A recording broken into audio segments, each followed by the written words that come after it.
সুপ্রিয় ছাত্ররা, আমরা এখন মাধ্যমিক গণিত অধ্যায় 23 এর ত্রিকোণমিতিক অনুপাত এবং ত্রিকোণমিতিক অভেদাবলীর কয়েকটি বিষয় নিয়ে আলোচনা করব। আমরা প্রথম যে বিষয়টি আলোচনা করব সেটি হচ্ছে সমকোণী ত্রিভুজের সাপেক্ষে বিভিন্ন ত্রিকোণমিতিক অনুপাতের ধারণা,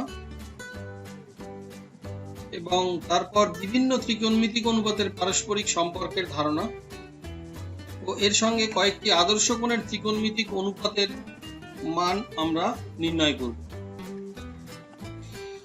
আমরা সমকোণী ত্রিভুজের সাপেক্ষে বিভিন্ন ত্রিকোণমিতিক অনুপাত পেতে গেলে আমাদের সমকোণী ত্রিভুজের সঙ্গে সর্বপ্রথম খুব ভালো করে আমাদের পরিচয় করতে হবে।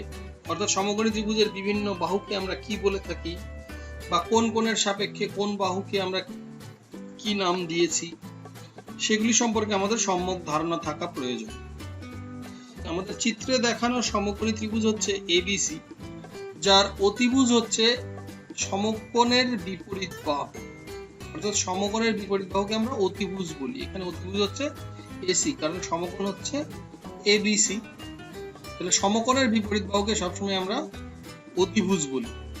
এবং অতিভুজ ছাড়া যে বাকি যে দুটি বাহু, সে দুটি বাহু লম্ব এবং ভূমি। এই লম্ব এবং ভূমি, কোনটিকে আমরা লম্ব এবং কোনটিকে আমরা ভূমি বলবো, আমরা আগে গিয়ে দেখব। সমকোণী ত্রিভুজের কোন একটি সূক্ষ্মকোণের সাপেক্ষে আমরা লম্ব বা ভূমি নির্ণয় করি। এক্ষেত্রে যদি আমরা কোণ এসিবি সূক্ষ্মকোণের সাপেক্ষে ধরি, তাহলে এই সূক্ষ্মকোণের সাপেক্ষে হচ্ছে লম্বটি হবে হচ্ছে এবি, অর্থাৎ এই সূক্ষ্মকোণের উল্টো দিকের বাহু। এবং এই সূক্ষ্মকোণ সংলগ্ন বাহু যেটি অতিভুজ নয়, সেটি হচ্ছে ভূমি। আর আমরা আগেই বলেছি যে সমকোণ এবিসি এর মুখোমুখি বাহু, অর্থাৎ সমকোণের মুখোমুখি বা উল্টো দিকের বাহু আমরা বলতে পারি, সেটি হচ্ছে অতিভুজ। তেমনি করে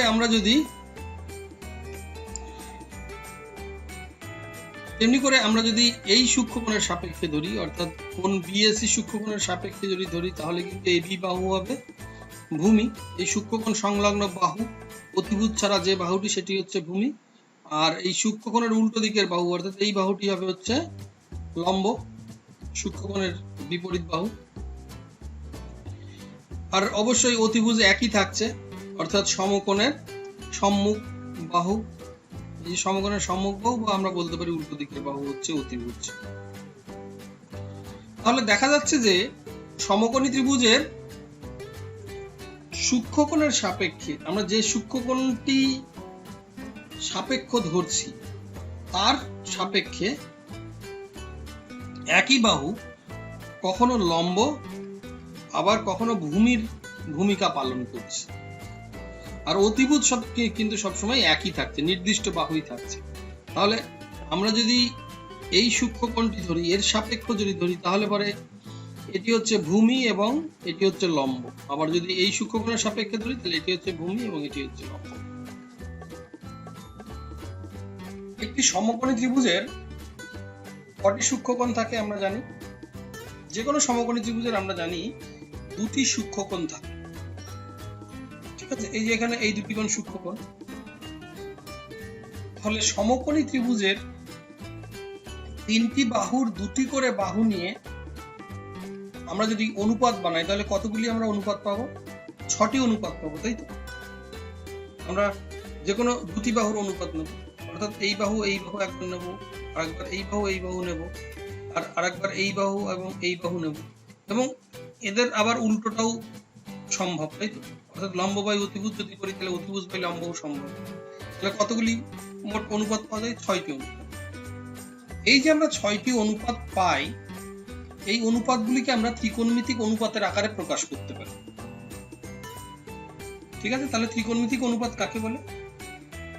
সমকোণী ত্রিভুজের তিনটি বাহুর দুটি করে বাহু নিয়ে যে কোনো সূক্ষ্মকোণের সাপেক্ষে, অর্থাৎ এই যে সূক্ষ্মকোণগুলি রয়েছে, এই কোণটি অথবা এই কোণটি, যে কোনো সূক্ষ্মকোণের সাপেক্ষে যে 6 প্রকারের অনুপাত পাওয়া যায়, তাদেরকে ওই সূক্ষ্মকোণটির, অর্থাৎ যে সূক্ষ্মকোণটির সাপেক্ষে আমরা নিয়েছি, তাদেরকে ওই সূক্ষ্মকোণটির সাপেক্ষে ত্রিকোণমিতিক অনুপাত বলা হয়, ঠিক আছে? আমরা এখানে এবিসি একটি সমকোণী ত্রিভুজ নিয়েছি, যার আমরা দেখতেই পাচ্ছি যার কোণ এবিসি হচ্ছে এক সমকোণ বা 90 ডিগ্রি। এইবার যদি আমরা এই কোণটির সাপেক্ষে নিই, অর্থাৎ কোণ বিসিএ কে আমরা যদি থিটা ধরি, এই সূক্ষ্ম কোণটির সাপেক্ষে যদি আমরা অনুপাতগুলি নিই, ঠিক আছে, তাহলে কি দাঁড়ায়? লম্ব বাই অতিভুজ কি হবে? AB by AC. এখান থেকে বোঝাই যাচ্ছে ওই সূক্ষ্ম কোণের সাপেক্ষে লম্ব হচ্ছে এটি, তাহলে এবি বাই এসি হবে লম্ব বাই অতিভুজ। এবং তার উল্টোটা কি হবে? অতিভুজ বাই লম্ব। এই অনুপাতটিও নেওয়া যায়, ঠিক আছে, উল্টে যাবে। আবার ভূমি বাই অতিভুজ কি হবে? BC by AC.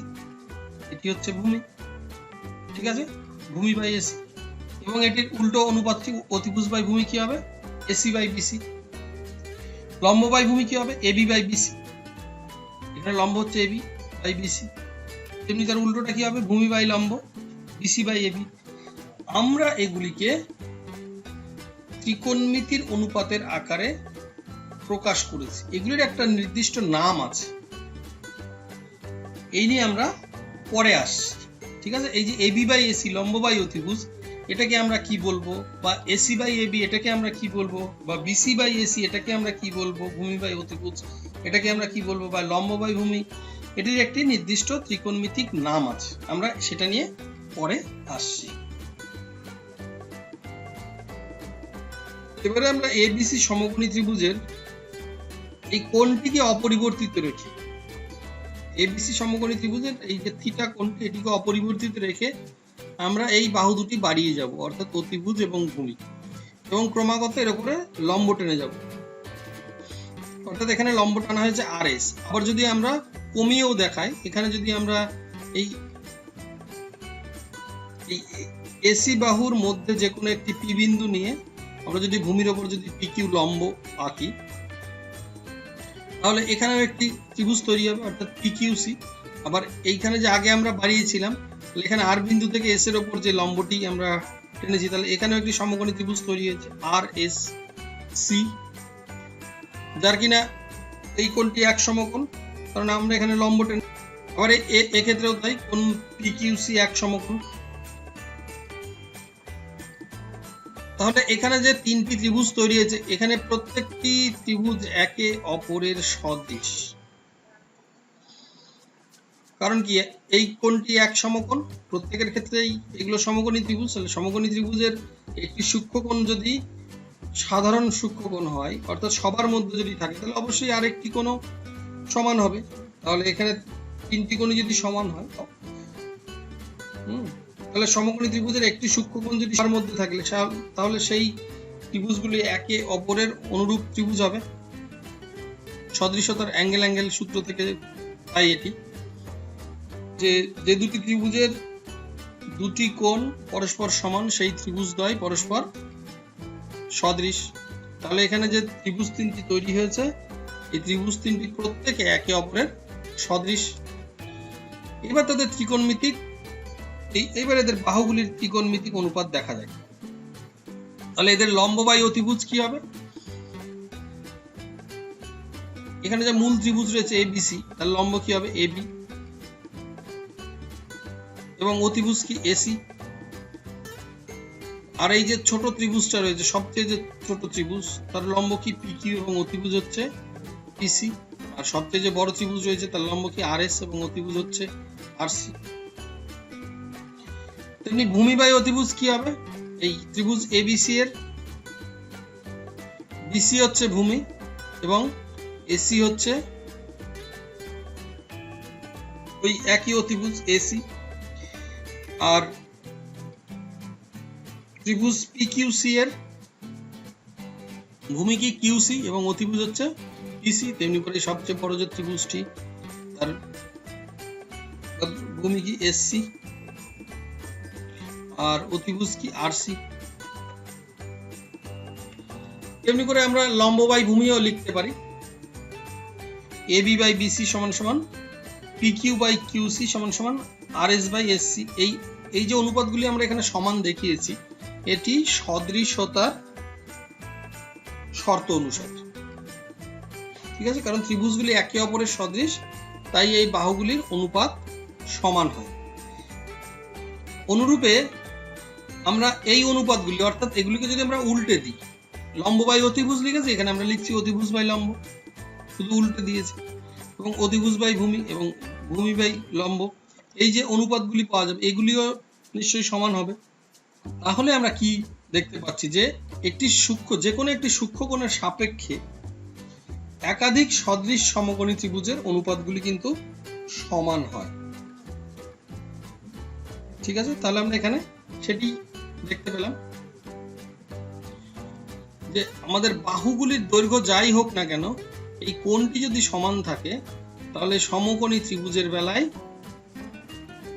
সদৃশ বাহুগুলির অনুপাতগুলি সমান হয়। ঠিক আছে, অর্থাৎ কোন সমকোণী ত্রিভুজের একটি সূক্ষ্মকোণের সাপেক্ষে বাহুগুলির দৈর্ঘ্যের অনুপাত ওই ত্রিভুজের বাহুগুলির দৈর্ঘ্যের উপর নির্ভরশীল নয়। অনুপাতগুলি সম্পূর্ণভাবে সূক্ষ্মকোণটির পরিমাণের উপর নির্ভরশীল।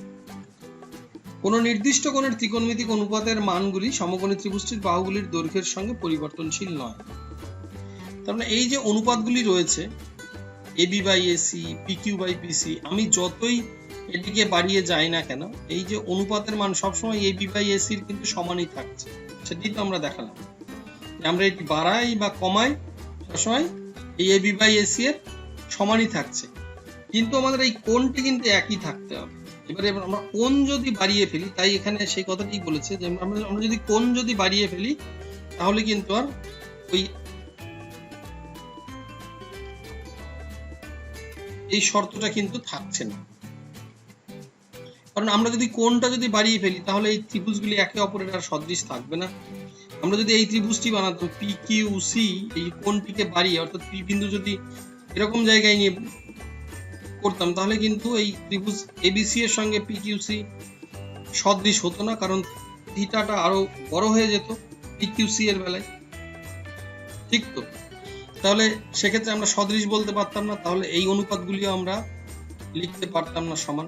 তাই এখানে বলছে যে কোনো সমকোণী ত্রিভুজের একটি সূক্ষ্মকোণের সাপেক্ষে বাহুগুলির দৈর্ঘ্যের অনুপাত ওই ত্রিভুজের বাহুগুলির দৈর্ঘ্যের উপর নির্ভরশীল নয়। মানে আমরা বাহুগুলি যাই বাড়াই না কেন এই অনুপাতটির মান কিন্তু এর আনুপাতিক মান কিন্তু এই এবি বাই এসি এর সমানই হবে, যেটি আমরা এখানে দেখিয়েছি। অনুপাতগুলি সম্পূর্ণভাবে সূক্ষ্মকোণটির পরিমাণের উপর নির্ভরশীল, অর্থাৎ এই যে কোণটি রয়েছে তার উপর নির্ভরশীল। এই কোণটি বাড়ালে কিন্তু এই অনুপাতগুলি সব পাল্টে যাবে, সেটি এখানে বলতে চাইছে। ঠিক আছে, কোনো নির্দিষ্ট কোণের ত্রিকোণমিতিক অনুপাতের মানগুলি সমকোণী ত্রিভুজের বাহুগুলির দৈর্ঘ্যের সঙ্গে পরিবর্তনশীল নয়। ঠিক আছে, এবারে আমরা কি করব, আমরা এই যে 6টি অনুপাত পেয়েছি সমকোণী ত্রিভুজের বেলাতে, 6টি বিভিন্ন বাহুর দৈর্ঘ্যের যে অনুপাত পেয়েছি, এখানে বিসিএ বাহুটিকে আমরা থিটা ধরেছি, অর্থাৎ এখানে কোণ বিসিএ সূক্ষ্মকোণটিকে আমরা থিটা ধরেছি। এটির সাপেক্ষে যে আমরা 6টি অনুপাত পেয়েছি সেটি হচ্ছে লম্ব বাই অতিভুজ, ভূমি বাই অতিভুজ, লম্ব বাই ভূমি এবং এর উল্টো অনুপাতগুলো, অর্থাৎ অতিভুজ বাই লম্ব, অতিভুজ বাই ভূমি এবং ভূমি বাই লম্ব। আমরা যদি এগুলি যদি লিখি তাহলে এবি বাই এসি, লম্ব বাই অতিভুজ, এটিকে আমরা বলি ত্রিকোণমিতির ভাষায় সাইন থিটা। ভূমি বাই অতিভুজকে আমরা কি বলি, কস থিটা। লম্ব বাই ভূমিকে আমরা কি বলি, ট্যান থিটা। অতিভুজ বাই ভূমিকে আমরা কি বলি, থিটার উল্টোটি, সাইন থিটার উল্টোটি হচ্ছে কোসেক থিটা। তেমনি করে অতিভুজ বাই ভূমিকে আমরা কি বলি, কস থিটার উল্টোটা হচ্ছে সেক থিটা। তেমনি করে লম্ব বাই ভূমির উল্টোটা কি, ভূমি বাই লম্ব, তার উল্টোটাকে আমরা কি বলি, কট থিটা। একটি সমকোণী অর্থাৎ একটি সমকোণী ত্রিভুজের 3টি বাহুর 2টি করে বাহু নিয়ে যে 6 প্রকারের অনুপাত পাওয়া যায় তাদের আমরা ত্রিকোণমিতিক অনুপাত বলি। এবং আমরা সেগুলিকে এরকম sine theta, cos theta, tan theta বা এদের উল্টো করে কোসেক থিটা, সেক থিটা এবং কট থিটা এইভাবে আমরা বলি। তাহলে কি দেখা যাচ্ছে যে কোসেক থিটা, সেক থিটা ও কট থিটা যথাক্রমে সাইন থিটা, কস থিটা ও ট্যান থিটার অনন্য। অর্থাৎ কোসেক থিটা সমান সমান কি লিখতে পারি আমরা, 1/sin থিটা। সেক থিটা মানে কি লিখতে পারি আমরা, 1/cos থিটা। আবার আমরা কট থিটা লিখতে পারি, কট থিটা সমান 1/tan থিটা। অনেক ধন্যবাদ এই সেশনটি অনেক ধৈর্য সহকারে শোনার জন্য। এই অধ্যায়ের বাকি সেশনগুলিও আশা করি তোমরা ফলো করতে থাকবে।